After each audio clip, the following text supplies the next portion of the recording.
Oke, selamat datang di rubrik teman bicara.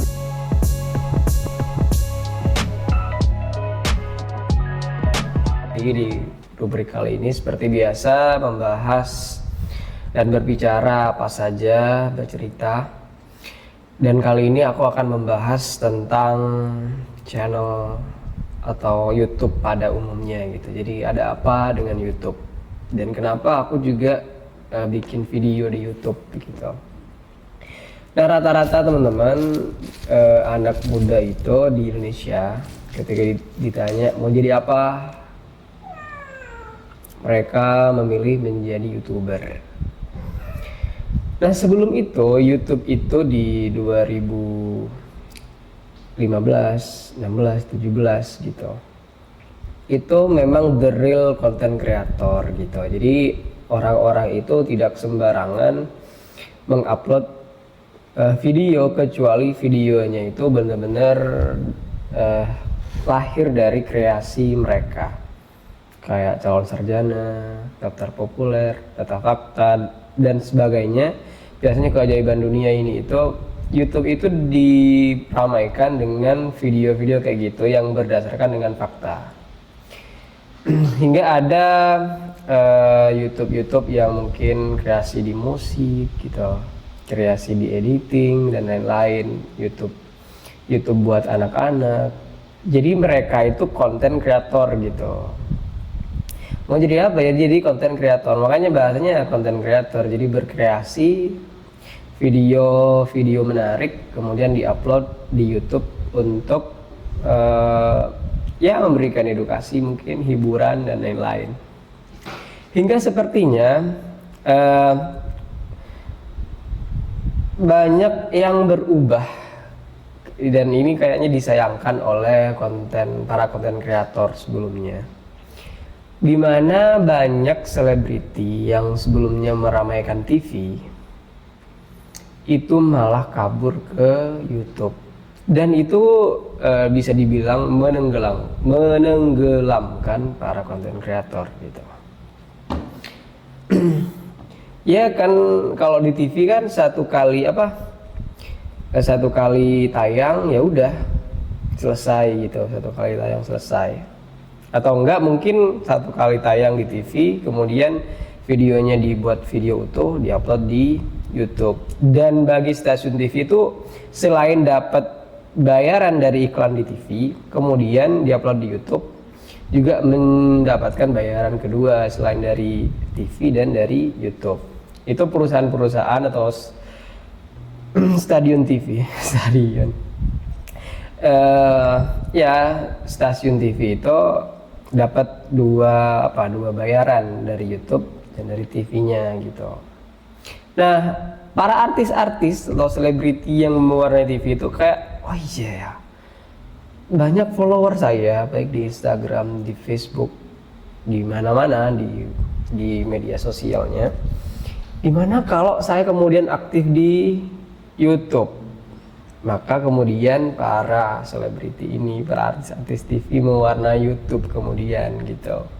Dan konten-kontennya itu disayangkan karena apa? Kayak geledah rumah lah, ngeprank orang lah gitu. Makanya banyak sekali kan dulu kasus-kasus yang bercanda atau tapi bohong gitu kan, sehingga ditangkap polisi gitu ya.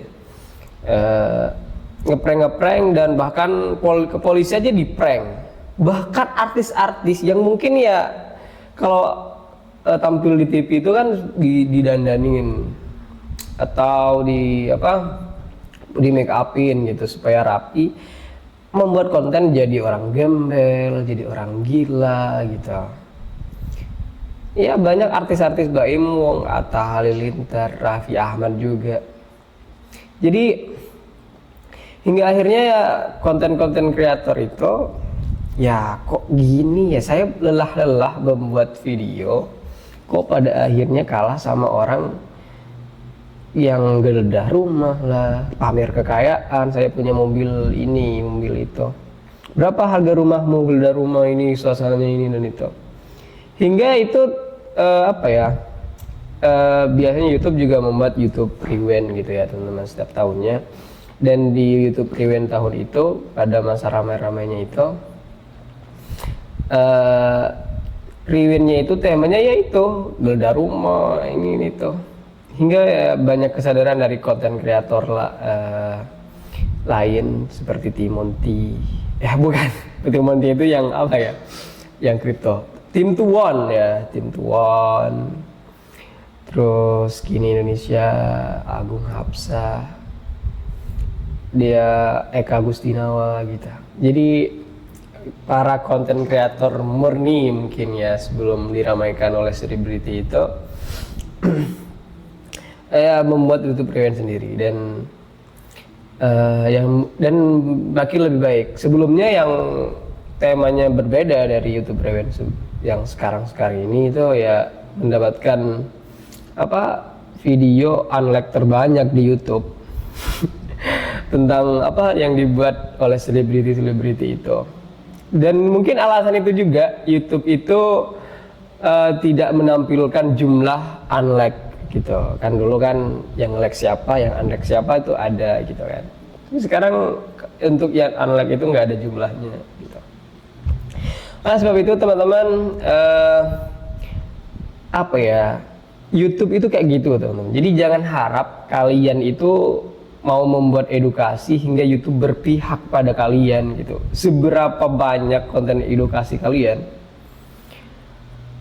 konten mengajarkan ilmu filsafat, ekonomi, politik, hukum HAM dan lain-lain, kalau nggak ada penonton, nggak ada follower, nggak ramai channel kamu, nggak akan dilirik oleh YouTube. YouTube nggak peduli ini edukasi, hiburan atau apa, yang penting saat buat iklan ada ya YouTube akan melirik kalian. Algoritmanya udah bukan itu lagi teman-teman.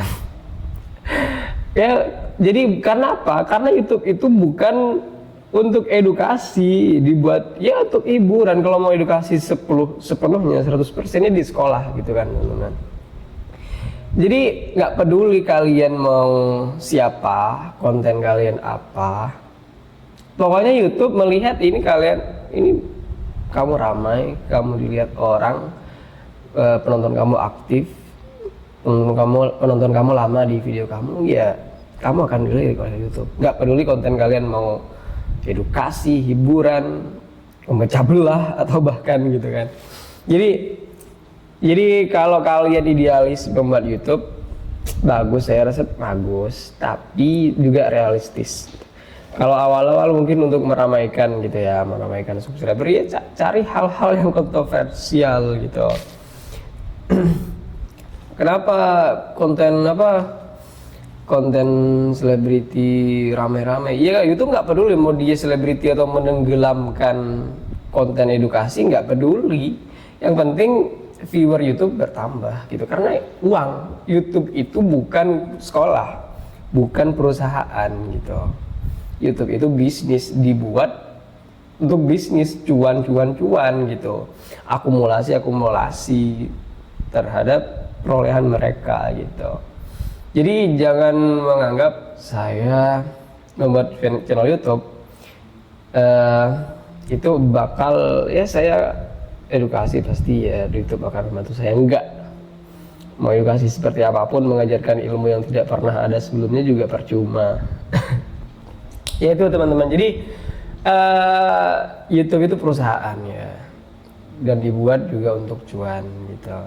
Jadi dan itu tidak, dan mungkin ya negatifnya kualitas video editing di YouTube itu gara-gara selebriti yang masuk ke YouTube ini ya berkurang. Orang-orang ada yang viral kan, diam 2 jam dilihat ribuan orang, tata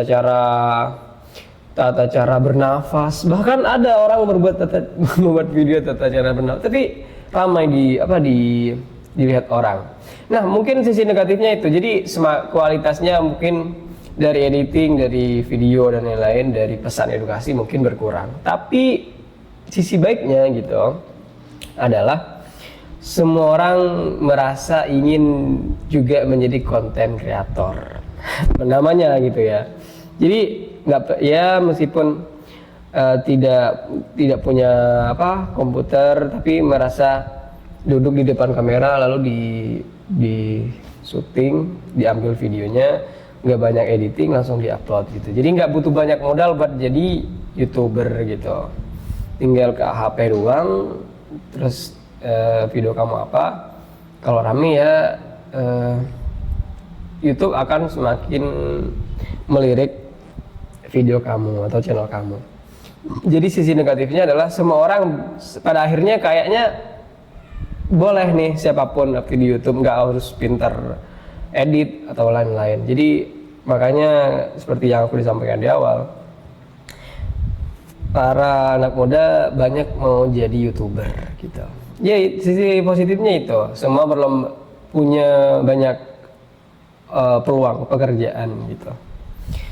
Itu sisi positifnya teman-teman. Ya jadi tapi juga kadang bikin risih juga kasus-kasus kayak selebriti yang apapun dijadikan vlog gitu, apapun direkam, apapun dijadikan konten, anaknya juga dijadikan konten, mau cerai bahkan dijadikan konten.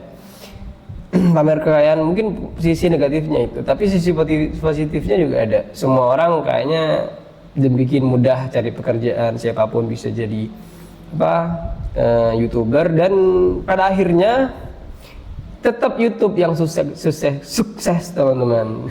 Pada akhirnya tetap YouTube yang sukses karena dari situ mereka penggunanya makin banyak, penontonnya makin banyak dan lain-lain. Jadi ya mungkin itu, jadi jangan harap kalau hanya ingin jangan jadi, kalau mau intinya kalau nggak profesional ya, kalau ingin mengharapkan cuan jangan terlalu idealis ya buat bikin YouTube.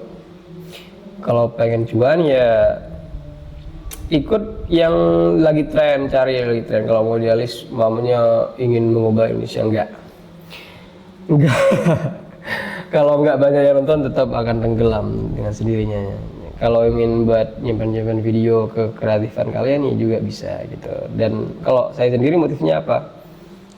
Ya motifnya yang paling saya harapkan adalah cuan pasti gitu ya teman-teman. Tapi juga ya ada nilai yang saya sampaikan juga yang teman-teman tangkap. Mungkin itu ya teman-teman tentang YouTube, dan selamat beraktivitas dan bertemu kembali